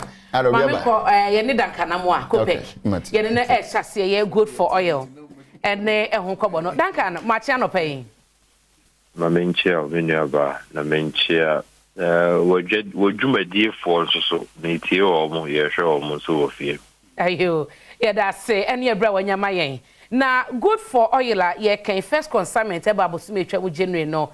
Na bi chese wo show man krompo na bosume be settle the 50,000 metric tons of oil ene edidi dwumanti 40,000 krompo de 10% kra no enuru mu ba bia de esamba ekra na no mo si yere Japan mesa ne kan wo so no on kan sasem no e wo ba bia se gold na de kwani antimi afa gold na nkosesa se bata no o mo kosesa ye ekoton ye je cash na wo mo de ko je oil no de baye eno so se wan kan no sa babia ye dre no mu na eba no fa won ne mu dwade ya munim good for oil no ya de bia ye koyanim no edin sunsu papa bi ebebro man no mame na wase na obebita wo ho se problem ben na Ghana wo baby ejinayin a problem efa fango ho DN and a DNA for problems no problem a decline or refinery sabi yedumono nanso anope petrol wo use diesel trotro for ne bus for use companies they use no then you every refinery nearby it will be yedumono into problem no ba say you don't refine anything who import everything now o problem atosu mienu ene se oko import we are amano ne ho na oko import or refined product no yemfa sidi no enidwa wo ho ti so wonya dollar na wo de atuaka buko tuawie na wo de bedru Ghana so won illegal tender sidi yenton eniama in dollar supposedly e wo man yimo ti all the filling stations are also on the city. There's supposed to be a conversion rate. Mekotono $100. $100 no city na me ahina me here to be able to offset $100 no. So me here 12 cities to be able to offset that. Na me de I am a price. So me here 14 to be able to offset $100. And also be informed price I me de be mount our filling station. Because me tonwa GCD, the mom city no ahe na me here in order to be able to pay supplier or the fango no ma me no in the dollar denominator no. And see the forex no the cities exchange to other major trading currencies, especially the dollar no. One other thing that needs fixing. Okay. Refining na yeti no because you got credit na deba no. You would also need to fix currency, no? Sabeya, me the dollar kakre bi ba. I don't have to sell it for city bebre because city no enshade ni ahoden ni enyinaswo metime e are returning. Okay. And so fix the forex and also so eka ho. Obeka ya November December. Yenya Bank of Ghana what you will call one of the great wonders in economics. Now we'll see it depreciate ya could do bear 15.516.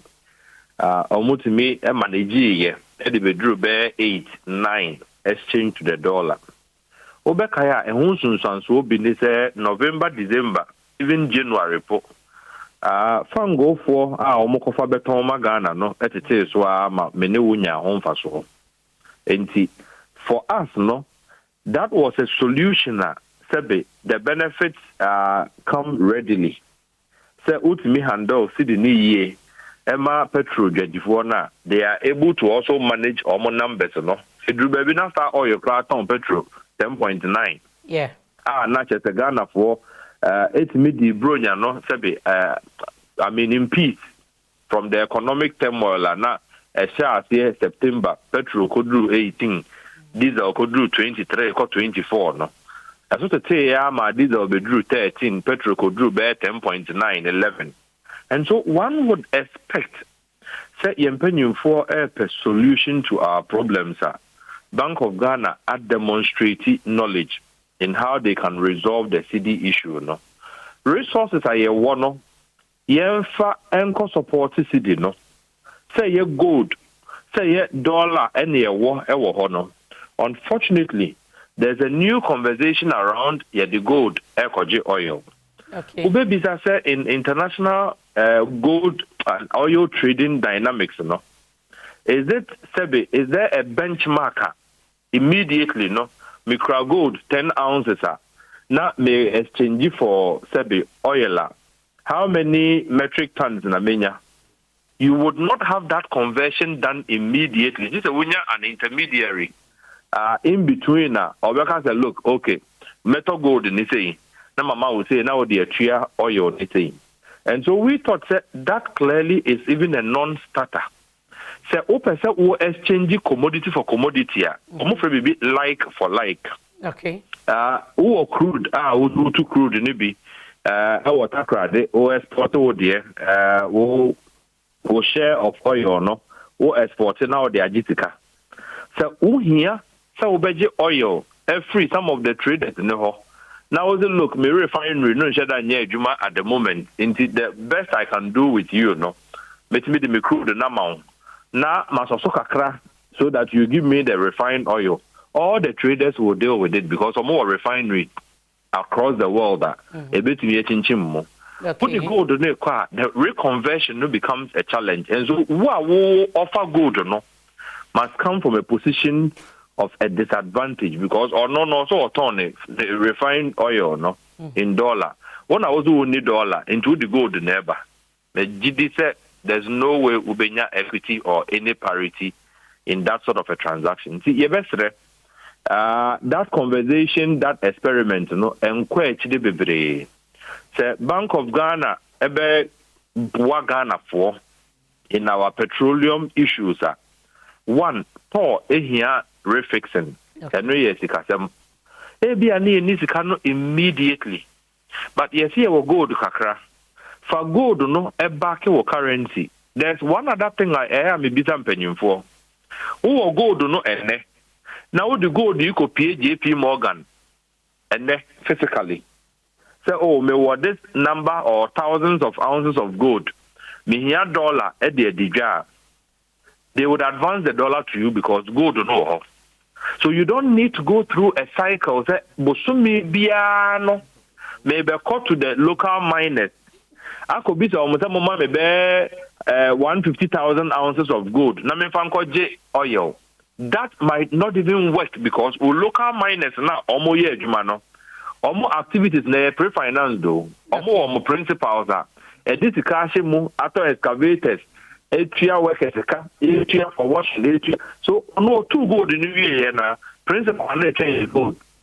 We are also going to say that gold no ya fast on the free almost from my near Fankoji oil. What kind of complex arrangement in here? Okay. When you have a very simple, distinct solution, Bank of Ghana, Etimia demonstrate Ghana for in November, December, said, you bet me a year, near year, no, so no.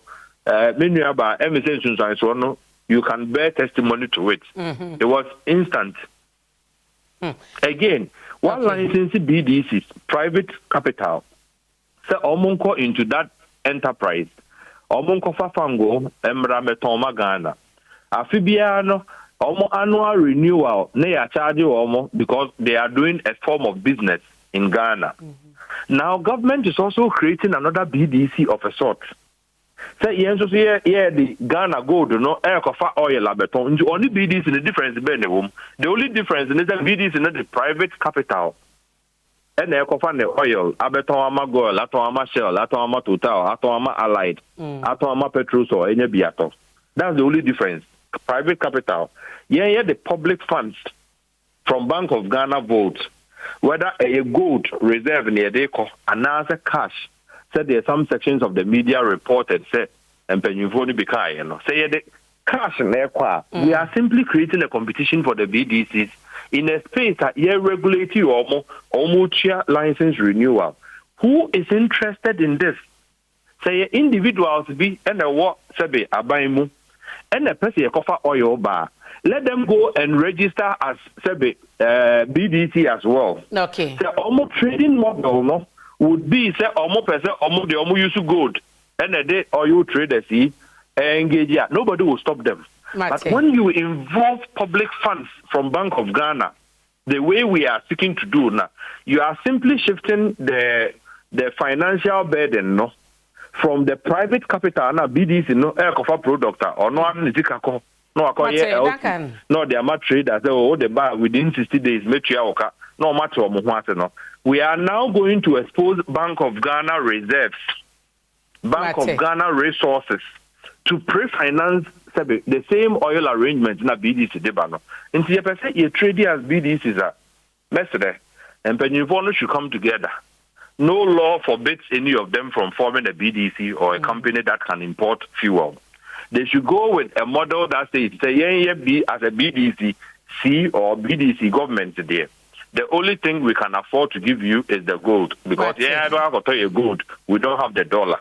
So some model near Juma, I'm sure other BDCs will work with it. But it might not work. But the danger now ye expose Bank of Ghana reserves. First oil they buy. Who besides the Bank of Ghana will bear 26,000 ounces. Current value. The current value is $1,800 an ounce. In the old day, no cry exchange, Albania bear $49 million. Clearly, yeah, Brenny, Wadaroma, my info will see. Dankana one out in Kano, a Chamber of Petroleum Consumers, one on our executive director, Wadawamanona, a brandy dear, a tea baby now, so ye be me any. Chum, yeah, her time. But to us, yeah, tell you, time here. I'm not. The air can, you know. I do could never be back. About we and so do only be. Ade. As some back one man no to her. I can be bosso and a Duncan at the Hufrasia, which is tall. Under President John Dramani Mahama. Now you brow tall and boss boom my wadako. Ghana started to say you refine 20% of your crude from Jubilee. At all. 20%. Abana, you put them free. You move for a bunting. Oko abanjo go to den. Finish with that. Mewa, ana deba. Wo bra wo to do ha. Enti ono started 20 no. Ne papa mampa ananye se nizo ane hu na woni bia. Ka wo so ba 20 ni adwuma. And then you continue with 20 can na amadi be 7 years and say more 7 years mu. E bia nka wo so be 20 bia ba be 30 na 40. Abana to yes we to so so nyina an say anke verify 100% finished product amayen amanya evidence aviation kerosene whatever diesel petrol the body bibia bi e wo mbi gas na ka babon tina ba to magana for na ka no bota an say nam say ye no kro ha ya ni nti no ye mmoka kase onso okasa no oka edukosi forex e dollar fise wo no businesses ne kwa bonti no mokota wo mfa sidina ekoto wo dollar ne ekoto ne dollar ntia tie yi ye nim se nam 12 ne 13 ba bi okay anything wo kwa wo hia more cities to get just $1 or even $100,000 or $20,000 whatever obebre se ton ye dwuma na elfa products na man ya yen mo se kan bebre. At some point, Tor was giving the country 70% of our consumption, and the businesses and so 30%. I don't know, say policy, just transfer no go ask on what kind of Tor Neduma. I do my good Tor, be brave, and call Iraq and the Koyaduma. Whom we dead money at all. Yes, you tell you, you certain institutions you want. Quadam, my dear, I was your with the gold, the quadri oil. Now, go, who do you call you on wherever oil? You're 2 and you're quantifying into money to them, Sana. It automatically also do the gold no be do am pampa say gold ni na de ba ye be na into money to tell them say gold na de ba no e be ma to lot adi ba akọ na say beto mienu ya say no so nyere be ma eno no nye say wakosesa na odisike koto the gold na koye nyom say bata enti the gold ma ye fa ngo ja mo mfa brofo bi na da na rombo de be bata you see ma make say ba ko njro ade bia ma mo de ba me na be di anim bia na ewie anim guase say me say Adia bia Mahamudu Baumia. And say almost the 40,000 January 16th. I'm not going to go no go anywhere. E ja pass one kasa. Maintain the Matian say. Ene maka che. Maintain we na aka me nhu. Was so. But the no kan asa na dane na no. One dan na no. O say ensem for your mom ye story no. E na dane na no so kan say omo e diska na kokoto ye. No kan say. Yes do kan untinga. Ti o de agrenum. Sha abra me say you can't trust these people. When it comes to young people, you can't trust them. Where you are becoming, me say become mu di wa ho den. Ye ni mo. Anum no gbadu lo be no ho ye boka no mu zo didi. That's just ça. Ghana ko be sia ye boka ye ntimi ntua na ye nam debt the restructuring ho no. Na obi su company ye yie. Obi company a je 10%. A je commission. Ono aye fe wadidi amesre pe. Ni ye bre. Mesu wo de be wiase wo de be pie fun bo. We know them. Antina makita say ade bia ma Muhammadu ba na be di anim no. Ade anim kwase na ba bere fe. Ana afu ase bo ban. Mate. O ka tira say, o was record na wo kan say God for all you go through January fu abo ba eden. E be ko for mewa. And 1 liter say. Say bia o say se kotru a. Akotru first consignment aba. Na consignment ahe na ba nya 40,000. Capacity ne consumption. Agroba say if you no pa. Consumption Agroba say if you no pa. Abna. Agroba say if you no pa. It's what the one crown buy the one should have an impact on whatever we have. What the 0.5 crown buy should have an impact. What the buy no what the enemy do mun na diesel sorry super. And 13 point something I think 0.40 or something. And then 15 point something. What is say it's not the other what is say. And was it okay? And the point we are making here is that at the end of the day, you see, let our common sense work. Let our common sense work. Who was such an institution? Who trust your sham, Magmana, who trade my foka? What is a good time? No woman, you are still paying them. For what use? For what use? As any of us on the woman, so almost said, if you are trade mum, no one yet Mabiara. RFCC and Yedman, be a Yedman, no Missy Waka. But so much no one what matter is got to my account, your jacket, or your mother. Or Ned Mabia, yet who should have one okay. Who the pensions, who the taxes money. And you are still wasting money on this things and come out and say, I don't say, Miss San Jose, me could buy, me call Russia, me call him for copper oil with the Bagana. Would be a grand say, Oko, I hear say, Vessel now, what the finish with that, good movie on the band, every. So, Jacka, good. I'm going to go, I'm a good duty. Go to 7. Vessel now, what the finish with that, good movie, or Russia, so you do bows, everybody about Ghana. You pay them. Is it not reasonable to have just used a DSC on another year? Attack right here. Sabia no Jumano, nay, cost I was so common. What the compare, maybe a hand will be convenient.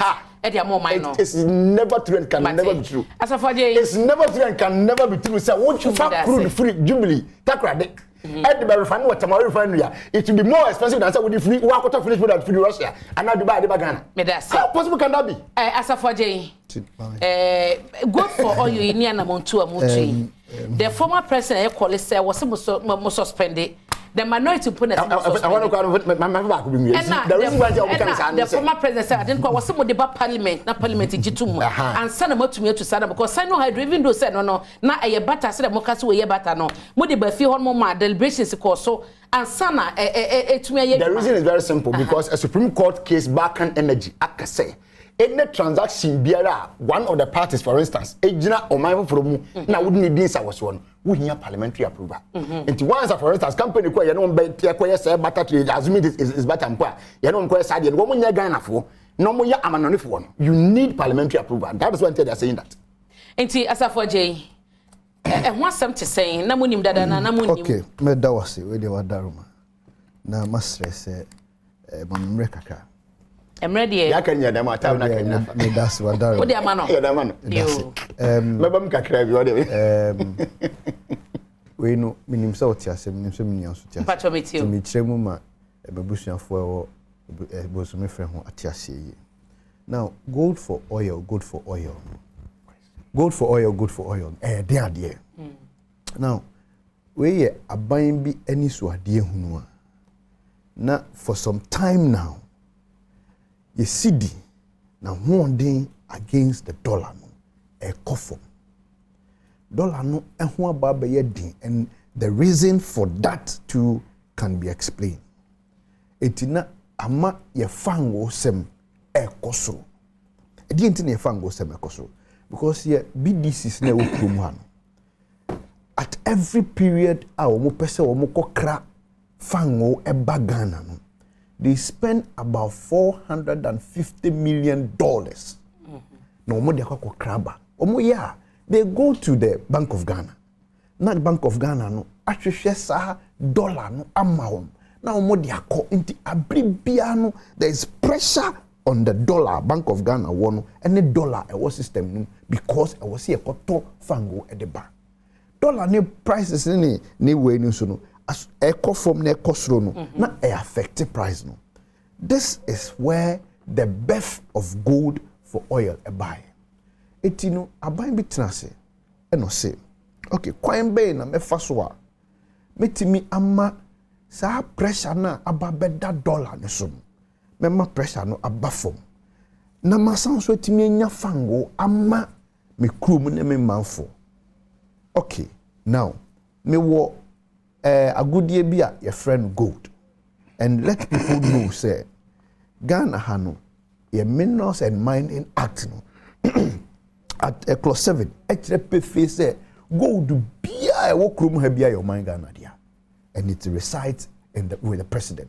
Say uko to gold I was a president e first right say meto ana mento ansana wait me hokoton amanoni. Okay, so now this is the transaction. It's 2 streams. Stream number 1 and they say Bank of Ghana no beto gold through PMMC ewo yen minus ni ho otoa me escrow account ewo foreign or the ko oho na wakoko pe obia ono nso pay gold no na ono ne to ye gold na or the sa gold no friend say proceeds no akwa pe oil yeah the pe oil yeah the oil aba until now the BDCs are not going to now raise $450 million from Ghana to outside to the oil trading companies to go and buy oil from them. That is one stream. The stream number 1 say me kan obi abeti ase a me kita gold me de kwa manone akope tofo me nya tofo no anase say scanner me nya free gold no mu me de kwa fango aba. Stream number 1. Okay. Stream number 2 me kita gold no me the gold ne ko oil trading companies ni bia wo mo no wo sa muscles ni ahonde na wo mo so betimi ato gold ni straight na ono ama me oil. So 2 streams baako but ni nyina no eye your friend is butter obetimi aka say butter. You see mene Duncan enya adwene say when they say butter it is not necessarily like for like. Not true. Because you see now me say question printing article be mame there were 6 other companies countries womo any Iran an arrangement for oil from Iran so that they could circumvent the dollar. Senior me sorry bofona doso there were amai beye insia Belgium, Denmark, Finland, Netherlands, Switzerland, and Norway. Sankrofo we eji fango every Iran omo fa dollar and ma Iran nemom wo ma Iran other products ebi ma Iran technology ebi ma Iran say automobiles ebi ma Iran dairy foods ebi ma Iran natural gas. I don't know purely butter na it is butter. But you see mo approach na butter. Yes, of course. You see now I'm 2 streams no. Me say stream number 1 yes say we be kona bia enye o man bia to na wadi skada dia koto and I be na poku ahon ma me tu fa me so me wa hode no into good now dia ba no mato me toye no me dia the reason is that and also now you see me me ka say ono so no sebi the NDC and John Dramani Mahama they are bereft of knowledge. Sebi adwene a ye de dwene e free ne ye de ade foforo ne ma ba ne be bo man for omuni bi. You see say a certain challenge or maimu na dollar ho aba to the point that you are telling other importers to say rice, to say oil, to say there said no sisi ano Bank of Ghana emma wom sa support na omma wom e de forex emma wom e kokra ne ma ba ntino. Now Bank of Ghana is not doing those transactions all because there's a pressure on the BOGs to raise $450 million to go so mo de be kokoto oil. Into the main fact coin be so na me fa reduce our pressure. Now, my men some NCP na me correct some misinformation be. Now, fango na ye de buy e diesel. Okay. Ni ntia e diesel ne say diesel na nipa bebre use trotro for buses akese ada ebia o ma moye fence o moye amade bronia the nudo na use diesel. So the consumption on diesel is more. So the diesel yeah. Now, you annually no. So yes, of course. Look, before gold for oil ever. Now super 13.60. 40. Now diesel 15.52. Gold for oil for 41 metric tons and diesel buy. So 1,000. And then diesel 15.25. From 15.5 to over, friend say arguably 2 cedis and above from on diesel. Persuas. Oh, 2 cedis and now buffer on diesel. 2 cedis. No, 2 cedis. 50 pesos. Yeah, pesos. 50 pesos. 50 pesos. Agreeably. And when we are talking about barrels and that quantity, now we will reduce 50 pesos. So you've done something. And can we are say and I say German so sanyanka diesel air cost and by this time diesel and now 18 cedis. It's me holding to that point. So kakana mo de buy no and now hold the price no but yes, thank you. It is about 10% of the 100% consumption you use to. Now the argument is that you're rolling it out. The argument is that they're rolling it out. And kakran we should be able to do 50. I'll say to me 50% of your consumption. Then ube who say ampa effect ni impact no enya ensunsun so e wo Ghana for so.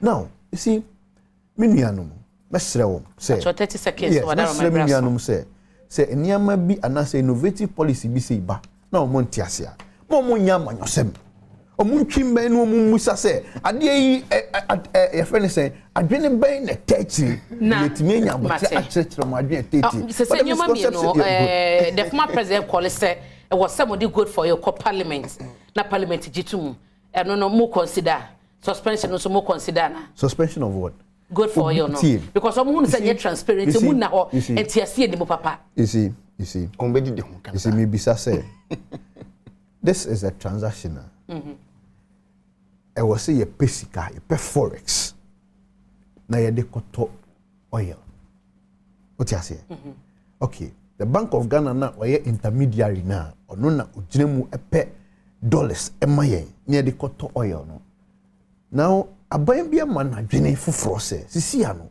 men for pressure and $2 ne so sa ne mum o mineral say gold to gold no gold ne ton mu no o ton gold no amano nea the forest you realize no fakope oil bread nti here parliamentary approval na. Look, I believe there are legal luminaries who will believe it's a transaction here or more canon. If it falls under that category, say a year a co-parliamentar, it will go to parliament. But for me, I think that this is a straightforward transaction. A year innovative and creative enough. Suspension is more consider now. Suspension, I've told you the benefit at the aba. Then I'll consider suspension. 1 minute. All right. Is it catch us for yes. One tears yes, as some na ye can no, and yana bonus in the epeno, but ye pass a turn and say, oh, him at the papa of fear, we may be ya in some home carbon. Forex na number my BDCs. It was not for free. Or what another other time. I don't know here dollar to go and buy at the end. Oh, class is now $1. Okay? And then because say na would buy businesses now have they stopped buying their products. So the argument doesn't still add up. You see, okay. Argument is so because businesses need to talk rudely. Sorry, finished products need to they back from sorry, I mean to Ghana. They back Ghana they be the China say. Woman ya money because it's buying at yes. So they would say Dan can knock and say Sabaya so be abay any dear on one certain their way. Woman how. Ni can you say as some ye body ya catch on ye tell say ye time no ye be ase na ye fan ye yanka say ye oil ni bi okrum ha emma ebema ebo na gina aba fom ye saade ni bi anase ka aba na ye de papa no to aso na nka fa kwanim entrance hwe mo ba pade ne na ho nsai ni en san no ho nka say obi ama ya adwe foforo bi say ye mfa gold nkwaji oil mra emma ka wa hasisu say adua say wodi gold ni koduru ha ye nka say wodi gold ba ye ntibaji oil ko oil na mu no ya quantify no to monetary terms at say one barrel bia $100 and something and say be $100 ya kire the salary na also do gold be do I say to me quantify also dey into monetary terms they go say gold ya dey ba ye bia 1000 ounce or whatever e bet me and say bia 1 pounds na dey ba ye e bet me ma 10,000 barrels of oil dey no e dey ma ama dey aba mate but the mbusa wa kwa yeah na we dey go me dey ba free me da say me pato ye brason anopa yi ye sorry dwumadie no so panyifo anopa mo ka me ho Chumberima Esquire, your member NDC communication team member, and Kwame Asafoje, your deputy director of external affairs at the MPP. Kwasi Kwate joining or your PRO at the education ministry. Manasseh Azuri Awuni, one of the investigative journalist and executive secretary at the Makopeko, so a kind of home.